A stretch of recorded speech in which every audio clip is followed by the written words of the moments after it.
Welcome to our channel. నేను Yagnamurthy. Saif Ali Khan కత్తిదాడి కేసుకు సంబంధించి అనేక అనుమానాలు, ప్రశ్నలు తలెత్తుతూ ఉన్న విషయం మనందరికీ తెలిసిందే. ఒక బంగ్లాదేశీయుడు మొదటిసారి దొంగతనం చేయడానికి అత్యంత ఖరీదైనటువంటి ప్రాంతమైనటువంటి ముంబైలోని బాంద్రా ప్రాంతానికి వచ్చి ఆ అపార్ట్మెంట్లోని సరిగ్గా 12వ అంతస్తులో ఉండేటువంటి సయీఫ్ అలీ ఖాన్ ఇంటిని ఎందుకు ఎంచుకున్నాడు అనేది ఒక ప్రశ్న అయితే, ఆ దాడి జరిగిన విధానం, ఆ తర్వాత ఆ నిందితుడు తప్పించుకొని వెళ్ళిన విధానం అనేక ప్రశ్నలకు తావిచ్చింది. సయీఫ్ అలీ ఖాన్ని ఆ దాడి అనంతరం కత్తిపోట్లకు గురైన అతన్ని హాస్పిటల్కి తీసుకెళ్ళిన వాళ్ళలో కరీనా కపూర్ ఎందుకు లేదు, అసలు ఆ టైంలో హాస్పిటల్లో కానీ ఆ తర్వాత కానీ ఆమె ఎందుకు కనిపించలేదు ఆ సీన్లో అనేటువంటి ప్రశ్నలు ప్రధానంగా తలెత్తుతున్నాయి. ఇప్పటికే ఒక స్పెక్యులేషన్ మొదలైపోయింది. కరీనా కపూర్ ఆ టైంలో ఏం చేస్తుంది, అసలు ఈ దాడి వెనుక ఉన్నది కరీనా కపూరేనా అంటూ కూడా ఒక వాదన మొదలైపోయింది. సోషల్ మీడియాలో ఈ వాదనకి బాగా ప్రచారం లభిస్తూ ఉంది ప్రస్తుతం. అయితే నిజానికి కరీనా కపూర్ ఖాన్ ఆ టైంలో సయీఫ్ అలీ ఖాన్తోనే అక్కడే ఉంది అని చెప్పేసి హాస్పిటల్ నుంచి డిశ్చార్జ్ అయి వచ్చిన అనంతరం సయీఫ్ అలీ ఖాన్ పోలీసులకి స్వయంగా చెప్పాడు. మరి ఎందుకు ఆమె హాస్పిటల్కి వెళ్ళలేదు? అలాంటి ఒక తీవ్రమైనటువంటి గాయాలకు గురైనటువంటి భర్తని వదిలి ఆమె ఇంట్లోనే ఎందుకు ఉంది? ఇంట్లో ఉందా లేకపోతే ఇంకెక్కడైనా ఉందా? వీటికి ప్రస్తుతం ఒక్కొక్క ముడికి ఆ చిక్కుముళ్ళన్నీ కూడా ఒక్కొక్కటిగా విడిపోతాయా, లేకపోతే ఇంకా పీటముడి వేసుకుంటుందా? నిజానికి ఈ ఘటన ఏదైతే ఉందో అర్ధరాత్రి 2:30 ఆ టైంలో ఆ ఘటన జరిగింది. ఆ ముందు ఆ రోజు రాత్రి ఆమె ఒక పార్టీకి వెళ్ళి మద్యం సేవించి వచ్చింది అనేది మనకిప్పుడు తెలుస్తున్నటువంటి సమాచారం. అది కూడా బాలీవుడ్ స్టార్ యాక్టర్ అయినటువంటి అనిల్ కపూర్ కూతురు సోనం కపూర్ ఇచ్చినటువంటి పార్టీ అని, ఆ పార్టీకి ఆమె అటెండ్ అయి వచ్చిందని, బాగా మద్యం తాగి ఉన్నందువల్ల హాస్పిటల్కి వెళ్ళిన ఆ తర్వాత అది ఎడిదిరిగి మెడికల్ లీగల్ కేసు కాబట్టి తర్వాత పోలీసులను ఎదుర్కోవాల్సి వచ్చినప్పుడు కానీ కొంత ఇబ్బందికరమైనటువంటి పరిస్థితి తలెత్తుతుందనే ఉద్దేశంతో ఆ తాగిన మైకంలో ఉన్న ఆమె వెళ్లకుండా, భర్తతో పాటు హాస్పిటల్కి వెళ్లకుండా తన సోదరి కరిష్మా, తన అక్క అయినటువంటి కరిష్మా కపూర్ ఇంటికి వెళ్ళిందని చెప్పేసి సమాచారం అందుతోంది. ఆ రోజు జరిగినటువంటి దాడిలో అతను షరీఫుల్ ఇస్లాం అనే అతను బంగ్లాదేశీయుడు, వీళ్ళ చిన్న కుమారుడు జేహ్ అతని రూమ్లోకి మొదట అతను ప్రవేశించాడని, దాంతో జేహ్కి కేర్ టేకర్గా వ్యవహరిస్తున్నామే నాని పెద్దగా కేకలు వేయడంతో సయీఫ్ అలీ ఖాన్ అక్కడికి చేరుకొని అతన్ని అడ్డుకునే ప్రయత్నం చేసి పట్టుకునే ప్రయత్నం చేశాడు.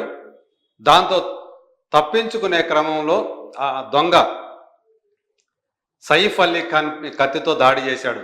దీంతో 6 చోట్ల ఆయనకి చేతి మీద, మెడ మీద, అలాగే వీపు మీద, వెన్నెముక పక్కన వీపు మీద గాయాలయ్యాయి. అందులో వెన్నెముక పక్కన ఆయన గాయాలు తీవ్రమైంది. అందులో అతను ఏ కత్తితో అయితే పొడిచాడో ఆ కత్తి తాలూకు చివరి మన 2.5 అంగుళాల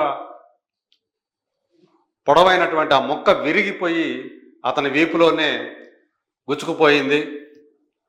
దీంతో ఈ క్రమంలోనే అక్కడ ఉన్నటువంటి పని మనుషులందరూ కూడా ఆ దొంగని, షరీఫుల్ని పట్టుకొని ఒక రూమ్లో పెట్టారు. కానీ అక్కడి నుంచి అతను తప్పించుకున్నాడు. తర్వాత పోలీసులు చెప్పిన దాని ప్రకారం అక్కడ ఆ రూమ్లో ఉన్నటువంటి ఏసీ డక్ట్, ఎయిర్ కండిషనింగ్ డక్ట్లోంచి దూరి అతను బయటికి పారిపోయాడు అని చెప్పేసి చెప్పారు. అయితే అతను సయీఫ్ అలీ ఖాన్ ఇంటికే దొంగతనానికి ఎందుకు వచ్చాడు ఒక సెలబ్రిటీ ఇంటికి, అందున ఒక స్టార్ యాక్టర్ ఇంటికి రావటానికి వస్తే అతను తెలియక వచ్చాడని అనుకోవాలి, లేదా ఏదైనా దీని వెనక కుట్రకోణం ఎవరైనా సరే బంగ్లాదేశీని ఉపయోగించుకొని సైఫ్ అలీ ఖాన్ మీద దాడికి పంపైనా ఉండాలి. సో ఈ కోణాల్లోనే పోలీసులు ప్రస్తుతం దర్యాప్తు కొనసాగిస్తున్నట్టు మనకి కనిపిస్తూ ఉంది. సీన్లో కరీనా కపూర్ కనిపించకపోవడంతో అనేక అనుమానాలకు తావిచ్చింది. ఇంతకీ హాస్పిటల్ రికార్డు ఈరోజు ఒకటి బయటకు వచ్చి అందరినీ కూడా షాక్కు గురి చేసింది.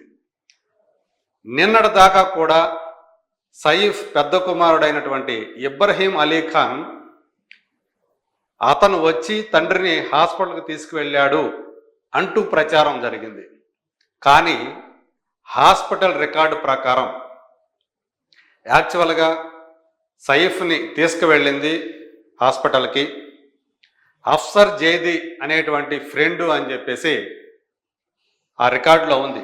ఆ పేరు అఫ్సర్ జైదీ అని ఉంది, రిలేషన్ దగ్గర ఫ్రెండ్ అని ఉంది.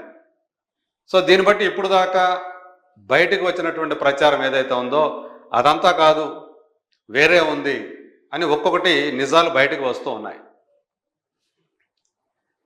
కరీనా అంటే సెలబ్రిటీల ఇళ్లలో పరిస్థితులు ఎలా ఉంటాయి అనటానికి ఇప్పుడు బయటకు వస్తున్నటువంటి ఈ వివరాలు ఏవైతే ఉన్నాయో, ఈ నిజాలు ఏవైతే ఉన్నాయో అవి ఒక చక్కటి ఉదాహరణ అని చెప్పచ్చు. అక్కడ ఆడ మగ తేడా లేకుండా అందరూ కూడా ఫుల్లుగా తాగుతారు అని. సో అట్లనే ఇప్పుడు సైఫ్ అలీ ఖాన్ ఇల్లు కూడా అందుకు మినహాయింపు కాదు. కరీనా కపూర్ ఖాన్ కూడా ఒక పార్టీకి వెళ్ళి ఆ టైంలో ముందు ఈ జరగటానికి కొద్ది గంటల ముందే పూర్తి నిషాతో ఇంటికి వచ్చింది.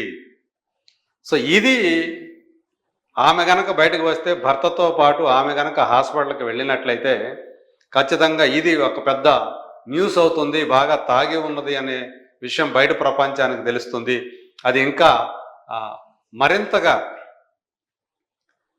ఇన్సిడెంట్కి ఇంకో కోణాన్ని చేర్చినట్లు అవుతుందనే ఉద్దేశంతో ఆమె ఎందుకైనా మంచిదని వీళ్ళని స్నేహితుల్ని పిలిపించి వాళ్ళ ద్వారా హాస్పిటల్కి పంపించినట్టుగా మనకి సమాచారం అందుతుంది. సో తను కూడా ఇంట్లో ఉండకుండా తన అక్క దగ్గరికి వెళ్ళింది, కరిష్మా కపూర్ దగ్గరికి వెళ్ళిందని చెప్పి తెలుస్తూ ఉంది. సో ఏదేమైనప్పటికీ కూడా సైఫ్ అలీ ఖాన్ పై జరిగినటువంటి ఈ కత్తి దాడి మొత్తం బాలీవుడ్నే కాకుండా దేశంలో ఉన్నటువంటి సినీ వర్గాల వాళ్ళందరినీ కూడా నివ్వెరపాటు కలిగించాయనేది నిజం.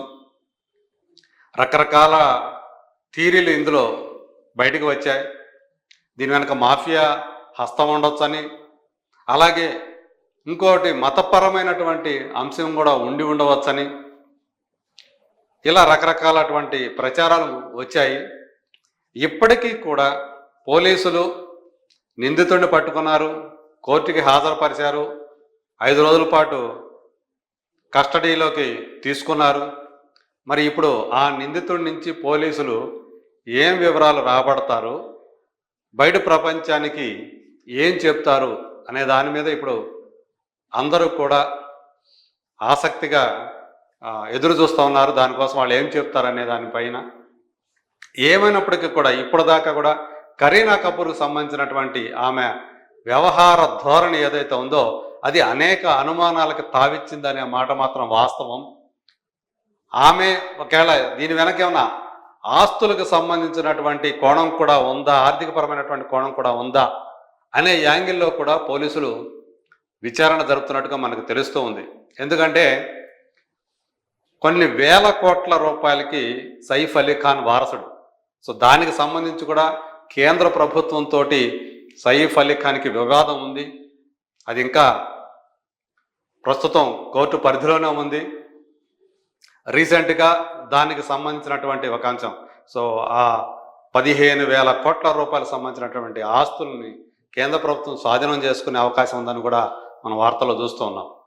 సో ఏదేమైనప్పుడు కూడా దీంట్లో ఆర్థికపరమైనటువంటి కోణం కూడా ఉందా, కరీనా కపూర్ ప్రవర్తన ఎందుకు ఇంత అనుమానాస్పదంగా ఉంది అనే దానిపైన కూడా జరుగుతున్నటువంటి ఈ చర్చ ఏదైతే ఉందో దానికి కూడా దానికి సంబంధించినటువంటి అసలు నిజాలు ఇప్పుడు మనం ఏదైతే చెప్పుకున్నామో అది నిజమా కాదా, ఆమె ఆ టైంలో మద్యం మత్తులో ఉండటం వల్లే వెళ్లకుండా ఆగిపోయిందా, లేకపోతే ఇంకేదైనా ఉందా, ఈ దాడి వెనక సైఫ్ దాడి వెనక నిజంగా ఆమెకేమైనా సంబంధం ఉందా లేదా. సో వీటికి సంబంధించినటువంటి ఈ ప్రశ్నలకి మనకి అతి కొద్ది రోజుల్లోనే సమాధానం లభించే అవకాశం ఉంది. ప్రస్తుతానికి మాత్రం ఆమె మద్యం మత్తులో ఉండటం వల్లే భర్తను హాస్పిటల్కి తీసుకువెళ్ళలేకపోయింది. అక్కడ మళ్ళీ హాస్పిటల్లో కానీ తర్వాత పోలీసులలో కానీ ఏమైనటువంటి ఎదురయ్యే పరిస్థితులు కొంచెం ఇబ్బందికరంగా ఉంటాయనే ఉద్దేశంతోనే ఆమె వెళ్లకుండా ఆగిపోయింది అనేది ప్రస్తుతానికి నిజమని ప్రస్తుతానికి నమ్ముదాం. రాబోయే రోజుల్లో అసలు వాస్తవాలు ఏంటనేది బయటకు వస్తాయి. Let us wait and